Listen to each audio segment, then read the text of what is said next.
예레미야 32장 1절입니다. 예레미야 32장 1절부터 5절까지 보겠습니다. 예레미야 32장 1절부터 5절. 32장 1절 보겠습니다. 유다의 시드기야 왕 10째 해 곧 느부갓네살 18째 해에 여호와의 말씀이 예레미야에게 임하니라. 그때의 바벨론 군대는 예루살렘을 에워싸고 선지자 예레미야는 유다의 왕의 궁중에 있는 시일의 뜰에 갇혔으니 이는 그가 예언하기를 여호와의 말씀에 보라 내가 이 성을 바벨론 왕의 손에 넘기리니 그가 차지할 것이며 이거 너무 긴데 것이며 유다 왕 시드기야는 갈대아인의 손에서 벗어나지 못하고 반드시 바벨론 왕의 손에 넘겨진 바 되니 입이 입을 대하여 말하고 눈이 서로 볼 것이며 그가 시드기야를 바벨론으로 끌어가리니 시드기야는 내가 돌볼 때까지 거기에 있으리라. 여호와께서 이와 같이 말씀하시니라. 너희가 갈대아인과 싸울지라도 승리하지 못하리라 하셨다 하였더니 유다 왕 시드기야가 이르되 내가 어찌하여 이같이 예언하였느냐 하고 그를 가두었음이더라. 아멘. 드디어 바벨론 군대가 예루살렘 성을 포위를 했습니다. 포위를 하고 예레미야는 시드기야, 그 당시 유다 왕이었죠. 당시 유다 왕 시드기야의 시위대, 지금으로 말하면 경호대죠. 경호부대의 뜰에 갇혔어요. 바벨론 군대의 예루살렘이 포위될 것에 대해서는 여러 번 이미 예레미야가 예언을 했습니다. 이렇게 여러 번 예언을 했음에도 불구하고 유다 사람들은 예레미야 예언을 믿지를 않았죠. 그러니까 참 말씀을 믿는다는 것은 기적입니다. 그러니까 말씀이 들린다는 건 기적이에요. 지난 주일 말씀처럼 이게 내 양이 아니면 주의 말씀을 못 듣게 되어 있습니다. 근데 신기한 건 뭐냐면 우리가 그런 말 하잖아요. 믿음은 선물이라고 하잖아요. 믿음은 선물이다. 그러니까 믿음은 주시는 분의 선물이다. 그렇다면 그 반대도 성립이 되는 거예요. 믿음이 선물이라면 그리고 그 믿음을 선물로 주시는 분의 어떤 그 주권대로 뜻대로 주신다 할 것 같으면 반대로 믿음의 선물을 주시지 않는 것도 어때요? 않는 것도 주의 뜻이겠죠. 그러니까 예수를 믿는 것도 뜻대로 믿는 것이고 안 믿는 것도 어때요? 주께서 믿음을 주시지 않으면 안 믿는 거기 때문에 결국 주님께서 주의 주권대로 그들을 버리신 겁니다. 그러니까 어떤 것도 인간이 주도적으로 선택할 수 있는 것은 없어요. 이 땅에 태어남 자체가 인간의 의지가 아니었던 것처럼 예수를 믿는 것도 그 사람 개인의 의지가 아니고 예수를 믿지 않는 것도 그 사람 개인의 의지가 아니에요. 주께서 믿지 못하게 하셨기 때문에 믿지 못하는 겁니다. 주님께서 믿음의 선물을 나눠주시다가 너는 아니야. 그건 주님 마음이잖아요. 주의 뜻이죠. 주의 주권이에요. 그쪽에서 믿습니다. 아무리 말을 해도 주님이 주님의 뜻대로 선물을 주시지 않으면 그는 예수를 믿을 수가 없어요. 본인이 만든 믿음에 본인이 취할 수는 있겠죠. 참된 믿음이 아니잖아요. 참 그게 놀라운 겁니다. 제가 믿음은 주님의 선물이라고 하는 그 말씀을 묵상할 때 믿음이 선물이라면 그 믿음의 선물을 주시지 않는 그것도 주의 뜻이기 때문에 어떤 인간도 자기 마음대로 예수를 안 믿을 수는 없어요. 반대로 자기 마음대로 예수를 믿을 수도 없고 모든 것이 주의 뜻 가운데 펼쳐진 일이라고 하는 거죠. 그래서 그렇게 수없이 예레미야 선지자가 바벨론 군대가 쳐들어올 것이고 나는 순순히 항복하라 그렇게 이야기를 많이 해도 그거 안 믿는 거죠. 그거 왜 안 믿느냐? 주께서 믿지 못하도록 그들의 눈을 막고 그들의 귀를 막았기 때문에 그래서 그들 못 듣는 겁니다.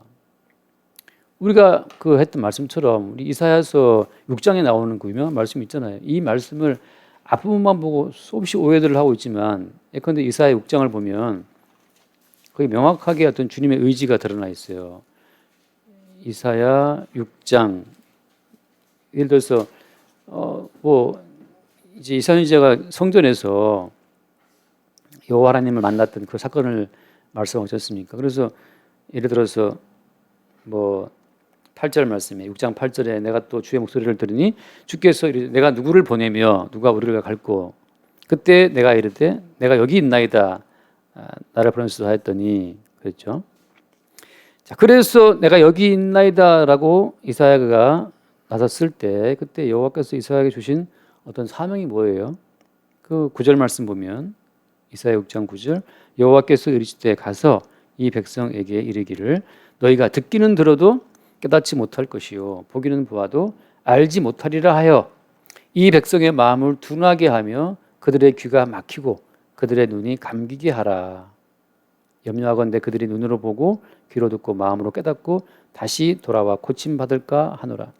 이게 무슨 말입니까? 너 이사야 가서 외치고 가서 말씀을 증거하되 어떻게? 무엇을 위해서? 백성의 마음을 둔하게 하고 귀가 막히게 하고 눈이 감기게 해라. 마음으로 깨닫고 다시는 고침받지 못하게 하라 말이죠. 그게 선지 이사야의 사명이었어요. 모든 백성들을 듣게 하고 보게 하고 깨닫게 하고 싶다. 그건 우리의 인간적인 욕심입니다. 선지자는 주의 뜻을 대변하는 자이기 때문에 대변인이죠. 주의 뜻을 전달하는 자지. 선지자 마음에 딱 한 사람이 있다고 해서 그 사람한테는 꼭 믿게 해주고 싶다. 그 네 멋대로 말이죠. 네 멋대로 구원 받을 사람과 버림받을 사람을 선택할 수 있는 게 아니에요. 주께서 확정해 놓으신 그 사람을 선택하도록 그냥 심부름꾼으로 가서 전할 뿐이지. 그래서 11절 말씀에 이제 좀 춥나요? 11절 말씀에 11절에 내가 이랬는데 어느 때까지니까 아니 언제까지 이런 생각을 해야 되는 겁니까? 언제까지 말씀을 전했는데도 사람들이 그냥 귓구멍에 막히고 말이죠. 눈으로 뭐 보지도 못하고 깨닫지도 못하고 언제까지 이렇게 백성들의 마음을 둔하게 하고 귀를 막히게 해야 되는 사역을 내가 해야 되는 겁니까? 라고 이사야가 물었을 때 답변은 뭡니까? 답변은 11절에 성읍들은 황폐하고 주민이 없고 가옥들에는 사람이 없고 토지는 황폐하게 돼서 다시 이게 무슨 말이에요? 그냥 하나님의 심판을 받아서 완전히 멸망하는 지경을 말하는 겁니다. 바벨론의 심판을 받아서 바벨론의 침략을 받아서 포로되어 끌려가서 그 땅 자체가 황폐하게 될 것을 말하고 있는 거예요. 13절 그 중에 10분의 1이 아직 남아있을지라도 이것도 황폐하게 될 것이다. 10분의 1이 남아있어. 야, 남아있네. 그건 맞아. 다 쓸어버리겠다는 거죠. 10분의 1 남은 것조차도 다 쓸어버리겠다는 거예요. 황폐하게 될 것이다 말이죠. 그리고 하신 말씀이 밤나무와 상수나무가 배임을 당하여도 그 그릇터기는 남아있는 것 같이 그릇터기 그 남은 자 그 그릇터기만 남긴다고 하는 거예요. 거룩한 씨가 이 땅의 그릇터기다. 거룩한 씨라고 하는 것은 곧 주님 자신을 말씀하는 거거든요. 주님 자신이 곧 구원받은 사람들 살려내는 주님 자신이 유일한 근거라고 하는 거예요. 다시 말하면 어떠한 백성들도 자체적으로 뭘 보고 듣고 마음이 깨달아서 돌아올 자는 아무도 없다는 겁니다. 그냥 다 주는 거 말하고 있는 거죠. 그래서 지금 오늘 말씀에도 보면 돌아와서 보면 바벨론 군대가 지금 포위했지 않습니까? 그래서 지금 예레미야가 한 말이 뭐예요? 예레미야가 지금 왜 그 시위대 뜰에 갇힌 겁니까? 예레미야가 한 말은 시드기야 왕을 보고 하는 시드기야 왕이요. 시드기야 왕이 당신은 바벨론으로 끌려간다. 거기에서 여호와께서 돌볼 때까지 거기 있을 것이다. 갈대아인 바벨론 군대를 말하는데 갈대아인 바벨론 군대와 너희들이 싸울지라도 승리하지 못할 것이다. 그 이야기를 예레미야가 선포했어요. 그 말을 듣고 어때요? 시드기야 왕이 어찌하여 이같이 예언하느냐? 왜 자꾸 망한다고 예언하느냐? 왜 내가 포로되어 갈 거라고 말하느냐 말이죠. 그래서 어때요? 그래서 결국 예레미야를 가둬시들에다가 수감시켜 버린 겁니다. 왜? 시드기야 왕에게 좋지 않은 말을 이야기하니까. 제가 예를 들어서 말씀대로 바르게 살고 싶은 몸부림치는 어떤 사람을 향해서 당신은 결단코 죄를 이기지 못하고 죄에 포로되어 끌려갈 것이다. 결코 당신은 죄와 싸워서 승리하지 못한다라고 제가 말한다면 열심히 살려고 하는 그 거룩한 생활을 추구하는 사람이 얼마나 기분 나쁘겠습니까? 집사님은 결코 죄를 못 이겨요. 결국은 죄를 지을 겁니다. 결국은 죄에 대해 승리하지 못할 겁니다. 결국은 포로되어 끌려갈 겁니다. 그렇게 말한다면 말씀대로 바르게 살고자 하는 그 사람이 얼마나 속상하겠어요. 근데 예레미야는 그 말을 한 거예요. 동일하게 오늘 마찬가지죠. 목사 입장에서는 모든 성도들을 향해서 당신들은 결단코 죄와 싸워 이길 수 없다. 바벨론의 포로도에 끌려가듯이 다 마귀의 포로다 말이죠. 마귀의 포로다. 그렇게 목사는 사실은 말을 해야 옳다는 겁니다. 왜? 그들이 아직도 자기의 선함의 가능성을 믿고 있고 자기 행함의 가능성을 붙잡고 있기 때문이에요. 지금 바벨론이 쳐들어왔지 않습니까? 왜 하나님은 바벨론이 쳐들어와서 예루살렘을 에워싸게 만드신 겁니까? 하나님도 허락하신 건데 이게 예레미야 예언처럼 하나님의 각본대로 움직이고 있잖아요. 근데 왜 바벨론 군대에 예루살렘 성이 포위되고 바벨론 군대에 의해서 거룩한 성전이 붕괴되어야 되는 거죠? 뭐 때문입니까? 이 모든 일을 하나님께서 벌이시는 작품들인데 하나님이 바벨론 군대 보고 오라 예루살렘 성을 포위를 해라 성전을 철저히 파괴하라 그 모든 건 다 하나님이 다 짜놓으신 대로 움직이고 있는 건데 왜 하나님은 그렇게 하시느냐 그것이 오늘날 우리가 물어야 될 질문인 거예요. 주님 왜 그렇게 바벨론 군대를 보내서 예루살렘 성을 파괴하시는 겁니까? 그 진리는 살아있다 그 유튜버가 했던 질문처럼 그런 질문이 아니고 하나님 왜 피부병 걸린 자를 문둥병 걸린 사람들을 왜 진 밖으로 쫓아내야 되는 겁니까? 그렇게 하나님께서 그 왜 가난한 사람 다 죽여야 되는 것입니까? 그렇게 하나님께 질문할 수 있어야 그 사람이 성도예요. 하나님을 자기가 하나님을 판단하고 하나님을 정죄하면서 여호와는 살인자다. 그렇게 본인이 여호와 위에 앉아 있는 재판장이 아니고 하나님 택한 백성이라면 주님 왜 가나안 땅 사람들은 진멸해야 되는 것입니까? 라고 묻게 되겠죠. 하나님 아버지 왜 이스라엘은 살려내시고 애굽은 왜 10번의 재앙으로 그렇게 다 박살을 내시는 겁니까? 왜 아말렉 군대는 왜 그렇게 대를 이어 진멸을 시키라고 말씀하시고 왜 우리는 살아남은 겁니까? 그렇게 물어야 된다는 거죠. 본인이 마치 제3자인 마냥 마치 여호와 하나님과 가나안 땅 사람 삶을 밖에서 이렇게 관찰하는 사람처럼 아 여호와는 이제 나쁜 놈이네 보니까 이제 왜 사람 다 죽이고 난리야. 다 사람이 존귀한데 요즘 가면 다 배우잖아. 학교 가면 다 배워 윤리 시간이에요. 도덕 시간이에요. 인간의 어떤 가치가 얼마나 존귀한지를 배우고 있지 않습니까? 그 존귀한 가치를 요즘 페미니즘까지 나왔지 않습니까?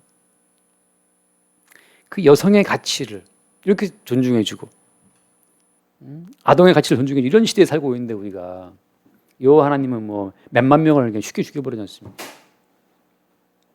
왜 그렇게 하시는 겁니까? 물어야 그 사람이 택한 백성의 바른 어떤 그 질문이라고 하는 거죠. 그래서 그 질문 속에서 어떤 답이 나와야 되는 거예요.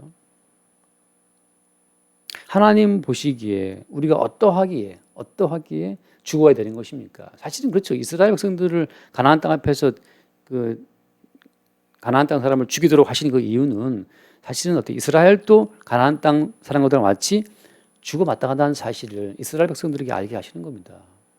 이스라엘 백성들은 왜 어린 양을 죽여야 되는 거예요? 본인이 죽어 마땅한데 내 대신 어린 양을 죽여서 번제로 드리는 거잖아요. 어린 양을 죽인다고 하는 것은 곧 자기 자신의 죽어 마땅함을 인정한다는 뜻이거든요. 그래서 어린 양을 대신 죽이는 거예요. 십자가에 못 박혀 예수를 믿는다는 것은 무슨 말입니까? 십자가에 예수를 믿는다고 하는 그것은 내가 저렇게 죽어 마땅하다는 사실을 내가 죽어야 하는데 나의 죽음 대신 예수를 죽인다는 것을 보여주는 거잖아요. 나는 살아 마땅한 권리가 있기 때문에 예수가 죽어주신 걸 거야. 그게 오늘날 말하는 엉뚱한 예수를 믿고 있는 거예요. 나는 하나님 보시기에 가치 있는 인간, 사랑받기에 합당한 존재이기 때문에 예수님이 나를 위해 죽어주신 거야. 아니에요. 나는 죽어 마땅하기에, 무가치하기에, 하나님 앞에 멸망당에 마땅하기에 대신 예수님이 멸망의 아픔을 다 하신 거지. 지금 거꾸로 알고 있는 거예요, 모든 것을. 하나님 보시기에 우리가 얼마나 저주받아 마땅한 존재인지 그 사실을 십자가에 못 박히신 예수가 보여주는 거예요.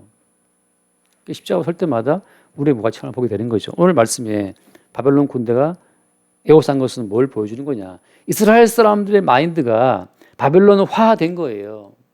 그토록 그들이 부러워하는 바벨론, 그들이 부러워하는 애굽, 그들이 부러워하는 아수르, 그들이 그토록 부러워하는 부자들의 삶, 이방인의 삶, 돈 잘 벌고 건강하게 잘 살아가는 내가 일한 만큼 수확 거둘 수 있는 자기의 행위로, 자기의 노력으로 인생을 만들어가는 그 이방인의 삶을 그들이 부러워했기 때문에 그 이방인들이 믿는 신들을 보니까 어떻습니까? 뭔가 좀 형상들이 있고 막 굉장히 대단하다는 거죠. 절로 인간으로 하여금 엄숙하게 만들어 엄숙함을 느끼게 해주는 그 어떤 거대한 신상들을 보면서 와, 봐라, 저 신이다, 저 신.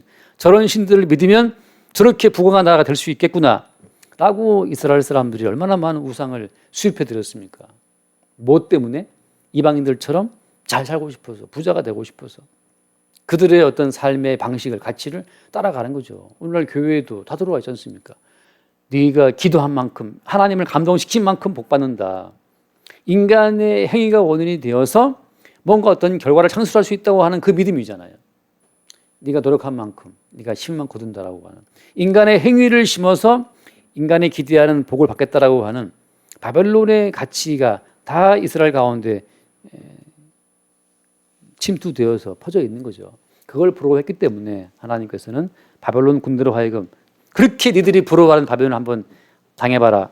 바벨론 군대로 하여금 망하게 하시는 겁니다. 그래서 결국은 그들이 자랑했던 성전까지 다 붕괴돼 버리죠. 우리가 이방인의 삶을 동경하면 이방인에 의해서 패가 망신하는 겁니다. 돈 벌고 싶어서 뭔가 하다 보면 그 이방인에 의해서 돈 다 뺏겨요. 이스라엘은 뭐냐? 이스라엘은 나의 원인이라고 하는 것은 아무것도 없이 십자가에 대신 죽으신 예수의 은총에 의해 내가 산다라고 하는 그 보이지 않는 예수 그리스도의 표면으로 존재하는 게 성도의 삶이고 그것이 교회예요. 그래서 에베소서 말씀처럼 하나님께서는 그리스도 예수의 이름으로 모든 만물을 통일시키려고 하시잖아요. 그래서 교회는 뭐냐? 교회는 그리스도 예수 안에서 만물을 충만케 하시는 자의 충만인데 그것이 교회라고 말해요. 교회. 우리 각자가 어디에 있든지 간에 그리스도 예수의 결과물로 존재한다고 할 때, 너 죄인 아니냐라고 할 때, 나는 정과 욕심 다 못 박았어. 웃기고 있는데 너 여전히 죄가 많잖아. 아니야. 그리스도 예수께서 나를 위해 대신 죽으시면 나는 완전히 이제 이렇게 됐다는 사실을 우리는 간증하는 거죠. 물론 우리가 죽게 나왔을 때는 우리의 죄인됨을 알고 십자가에 죽으신 예수님의 공로를 우리가 인정하죠. 누구한테 가도 나는 죄인이야, 나는 창기야, 나는 강도야, 내가 세리야, 내가 죄인 맞지. 나의 의로는 하나님 나라에 합당치 않지. 근데 나를 위해 죽으신 그분이 나를 대신해 죽으시고 나에게 의의 옷을 입히셨다라고 하는 그 대신 죽으신 예수의 의를 우리는 자랑하는 거예요. 너는 너의 의를 자랑하고 있구나. 나는 십자가에 죽으신 예수의 의를 자랑한다. 너는 너의 의로 너를 바라보니까 여전히 부족하다, 뭐가 모자란다, 정욕이 살아있다 말하지만 나는 그리스도 예수께서 십자가에 죽으신 완벽한 의를 자랑한다. 그게 성도의 자랑 간증인 거예요. 그쪽은 자기 옷을 내밀 때 우리는 예수의 옷을 내미는 거죠. 그래서 야, 너는 내가 봤을 때 뭐 게을러 터졌고 말이지. 너는 음란하고 너는 말도 뭐 음란 패설도 늘어놓고 너는 진짜 엉망진창인데 뭐 그렇게 말할 때, 그래서 난 내 의로 살아가는 게 아니고 나의 의로는 지금 벼락이 떨어져도 너는 합당하단 말이에요. 벼락이 와서 나를 그냥 맞춰. 그래도 할 말이 없어. 근데 내가 지금 살아있는 것은 내 의가 아니고 십자가에서 죽으심으로 하나님께 의롭다 판정받으신 그 예수의 의를 내가 덧입어서 지금 오늘 살아있는 거야. 만약에 그 의가 사라지는 순간 나는 지금 벼락이 와도 나는 할 말이 없어. 제가 좀 전에 예배 전에 지금 잠깐 이렇게 우리 교회에 이제 유튜브 틀려고 보다 보니까 광주에서 무슨 건물 무너진 거 봤어요? 33분 전에 올라온 뉴스에 속보. 광주에서 시내버스가 이렇게 지나가다가 딱 섰는데 옆에 건물이 와장창 붕괴되면서 지금 버스를 덮쳐버렸어요. 몇 명 죽은지 지금 이제 끝나고 봐야 돼요. 아무도 그 탄 사람이 이 화창한 이 무더운 이 여름날에 반팔 입고 말이에요. 시원하게 에어컨에서 버스 타고 가다가 잠깐 정차한 그 사이에 멀쩡한 건물이 붕괴되어서 덮칠 줄이야. 아무도 그 사람 생각 못했어요. 근데 지금 34분 전에, 좀 전에 제가 지금 이거 우리 교회 생방송 이거 틀려고 보내가 떴어요. 다시 말하면 우리 개인의 의로는 그렇게 갑자기 사고가 나서 날 덮쳐도 할 말이 없는, 다 하나님을 쓰기에 죽어 마땅한 자라니까요. 지금 내가 이렇게 살아있는 것은, 멀쩡히 살아있는 것은 나의 의가 아니고 주의 의 때문이다. 그럼 너 안 죽냐? 언젠가 죽지. 주께서 나를 부르셔서 이 육체의 껍데기, 이 옷을, 맑은 옷을 벗고 주님이 새 옷을 입히실 때 그날이 내가 이 땅을 떠나가는 날이다. 몸을 벗고 주와 함께 있는 그날, 그날 우리는 사모하죠. 몸을 벗고 주와, 이 몸이 참 번거로운 몸이잖아요. 잠깐 좀 전에 집에 가는 중에 할머니 한 분이 앞서 가시다가 갑자기 그 옆에 그 도로가에 거기 어떤 그 이면 도로가에 화단에 주저앉아갖고 다리를 만지면서 아우 다리 하면서 다리를 막 주무시는 걸 주무르면서 막 두드리는 걸 봤어요. 자, 얼마나 몸이라고 하는 게 우리를 옥죄는 감옥입니까? 젊을 때는 모르죠. 나이 먹을수록 감옥이 우리 몸이에요. 몸에 갇혀 있어요 우리가. 배고프면 먹여줘야 되지. 어디 아프면 병원 가줘야 되지. 때만 되면 잠자줘야 되지. 여름 덥다고 또 막 땀 삐집질 나지. 도대체 이 몸이라는 감옥이 우리를 가두고 있다고. 또 말이 길어졌는데, 그래서 그들이 그렇게 추구했던 세상 가치의 대표격인 바벨론에 의해서 오히려 그들이 당한다는 거죠. 우리가 이 말씀을 대하면서 결국 이 모든 일들은 주님이 하시는 일이라고 하는 겁니다. 뭘 하기 위해서? 우리 인간의 무익함, 하나님 보시기에 이 심판을 받아 마땅한 인간의 본질, 다시 말하면 이스라엘 됨이라고 하는 것은 자체적으로서는 어때요? 바벨론의 심판을 받아서 완전히 멸망당하고 깨져가지고서 포로되 끌려가는 거예요. 여기 특이한 말씀이 있습니다. 입이 입을 대하여 말하고 눈이 서로 볼 것이며, 그런 말 나오거든요. 지금 시드기야가 지금 예레미야의 예언을 귓등으로 듣고 있어요. 뭘 망하긴 망해, 우리 이긴다라고 하는데, 나중에 어때요? 유다 왕국의 마지막 왕이 시드기야거든요.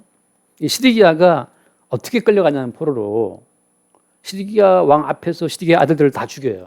바벨론 왕이 눈 뜨고 있을 때 시드기야의 왕자들을 다 죽여버리고 마지막에 시드기야 두 눈을 빼버립니다. 두 눈을 빼고 끌어가 버려요.